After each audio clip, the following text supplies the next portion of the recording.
Sir ఇప్పుడు ఇలా జరిగింది కదా, పవిత్రకి కానీ చందుకి కానీ ఈ విధంగా జరిగింది. సో ఇప్పుడు శిల్ప పరిస్థితి కూడా చూసుకుంటే డేంజర్ జోనే. ఎందుకంటే తను ఇప్పుడు ఫ్యామిలీని ఎలా రన్ చేస్తుంది ఏంటి, ఇటు చూస్తే అతను లేడు, ఇటు చూస్తే ఇదంతా ఒక సొల్యూషన్ అనేది దీనికి కావాలి.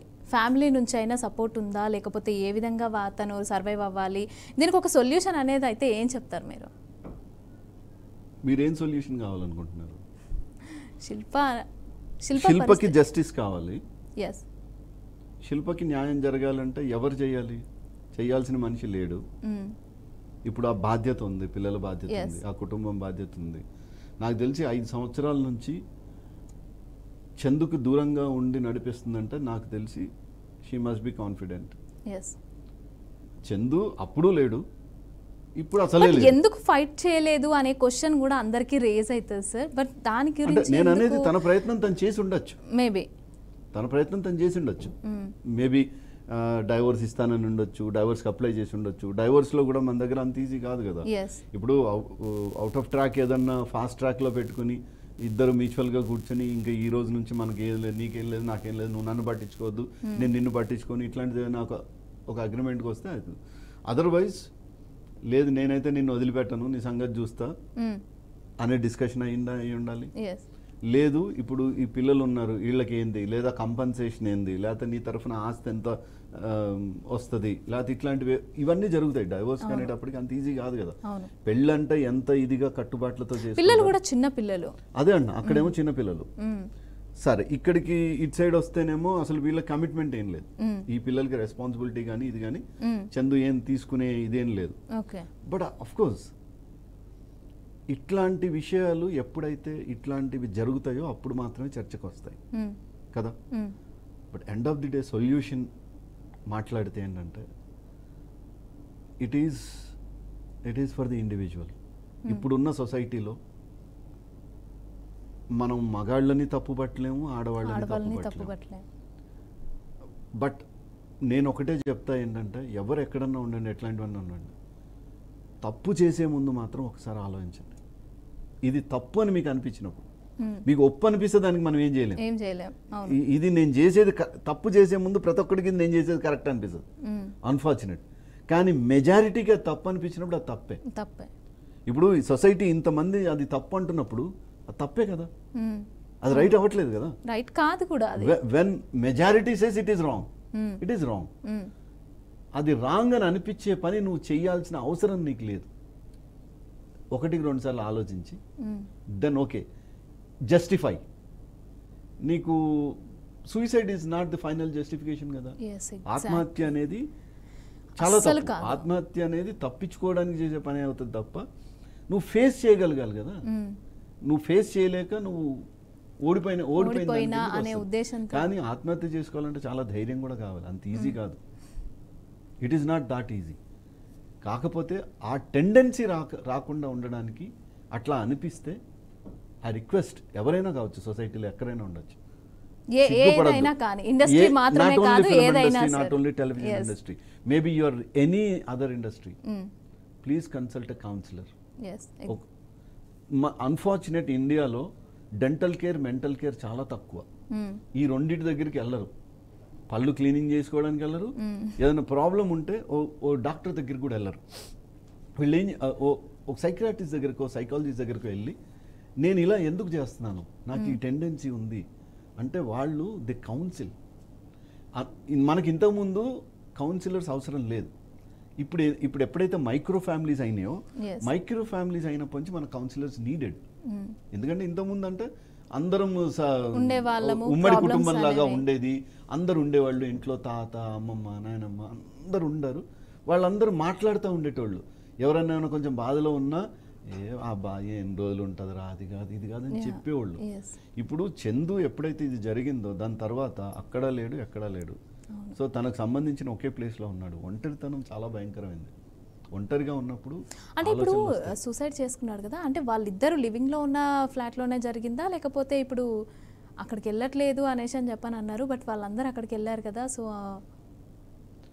నాకు ఐడియా లేదు ఏ ప్లేస్లో చేసుకున్నారు. I'm sorry to say this. అంటే నాకు ఎప్పుడైతే ఫస్ట్ తెలిసిందో దాన్ని మళ్ళీ ఒక మెసేజ్ కూడా పెట్టాడు కదా, పవి నేను నిన్ను మర్చిపోలేకపోతున్నాను. 2 days లో నేను చాలా మీ మంది దగ్గరికి- రకరకాలుగా మాట్లాడుతున్నారు, దయచేసి తన గురించి వేరే రకంగా మాట్లాడకండి. ఇట్లా కూడా ఇప్పుడు మనకి ఏమైపోయిందంటే సోషల్ మీడియాలో ఎప్పుడైతే పబ్లిక్ లో ఉంటామో 2 days కి ముందు 2 days తర్వాత నేను మీ దగ్గరకు వస్తాను, నీ దగ్గరకు వచ్చేస్తాను అనేసి అని చెప్పి ఒక పోస్ట్ కూడా తను పెట్టడం జరిగింది. అయితే ఎప్పుడైతే పీపుల్ స్టార్టెడ్ మెసేజెస్ అన్ని చాలా బ్యాడ్ మెసేజెస్ ఉన్నాయి కొన్ని. ఓకే, నాకు తెలిసి అవి కూడా కొంత ఇబ్బంది పెట్టుంటాయి. డెఫినెట్గా ఇబ్బంది పెడతాయి.